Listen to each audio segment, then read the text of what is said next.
राम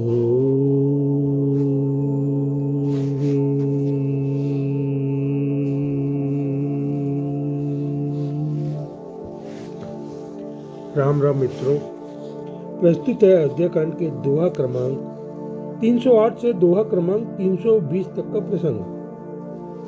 आपने अभी तक सुना चित्रकूट सभा और राम भरत संवाद का वर्णन।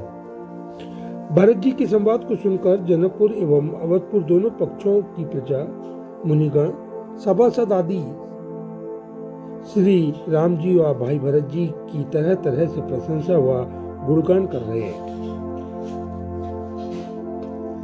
राम जी के आदेश अनुसार महामुनि अत्रि जी ने भरत जी को चित्रकूट के समीप स्थित कुएं में तीर्थों से लाए गए जल को स्थापित करने के लिए कहा।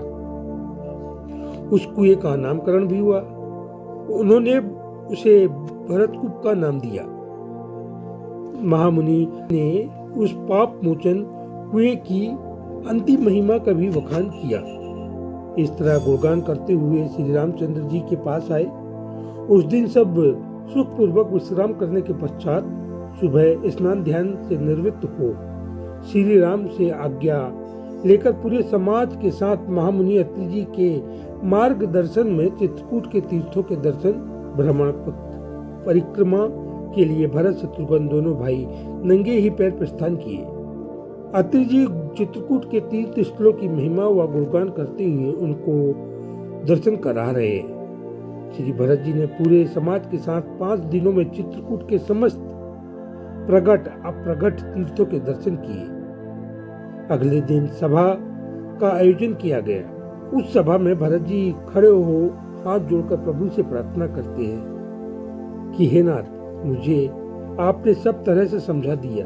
अब मैं वनवास की अवधि पूर्ण होने तक जीवित रह सकूं, कृपया वह उपाय मुझे बताएं।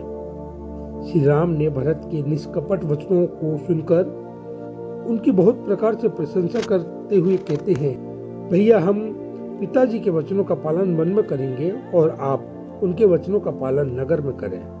आपको चिंता करने की आवश्यकता नहीं है। गुरुदेव और महाराज मिथिलेश्वर की छत्र छाया में सब काम सुचारू रूप से चलते रहेंगे। जिस प्रकार निस्वार्थ भाव से मुख समस्त खाद्य वस्तुओं को ग्रहण करके पूरे शरीर को प्रदान करता है, उसी सिद्धांत के अनुसार आप भी मुखिया के रूप में निस्वार्थ भाव से प्रजा का परिपालन करें।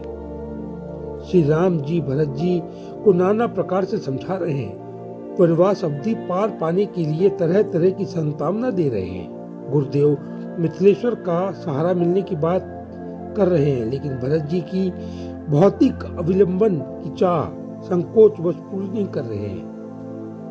भरत जी कहते हैं, नाथ, आपके सभी वचन पूर्णतः सत्य और हितकारी हैं, लेकिन मेरे मन को संतोष और शांति नहीं मिल रही है।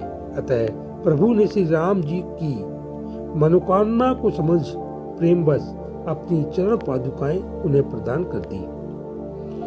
भरत जी प्रभु पादुकाओं को सिर पर रखकर आत्म विभोर हो प्रेम समुद्र में डूब गए। वे कहते हैं कि अब मुझे ऐसा लग रहा है जैसे मेरे सीताराम जी मेरे साथी हैं। मैं अब इन्हीं चरण पादुकाओं की छत्र छाया में रहूंगा। ये प्रजा का लालन पालन व संरक्षण व अनुशासन करेंगी। अब श्री भरत जी ने राम जी से विदा मांगी। प्रभु ने उन्हें हृदय से लगा लिया और पुनः संतावना दी। इंद्र ने तो पहले ही अपने उच्चतन मंत्रों से प्रजा को मोहित कर दिया था। इस समय वह उच्चतन काम भी आ रहा है और लोग प्रभु के विरह के विचार में अधिक कष्ट व शोक में नहीं है। अब विदाई का दौर प्रारंभ हुआ। जिस प्रकार चित्रकूट पहुंचने पर सभी यथा योग मिले थे, खुशी मन से सब उसी रीति से भेंट मिलन व आशीर्वाद ले दे रहे हैं। भरत जी का इशारा पाकर सेवकों ने समस्त पालकियां, रथ, हाथी, घोड़े आदि लौटने के लिए तैयार कर दिए। यथा योग वाहनों में बैठकर प्रभु श्री राम ने सब को अश्रुपूरित नेत्रों से विदा किया और अपने आश्रम को लौट आए। सियावर रामचंद्र की जय।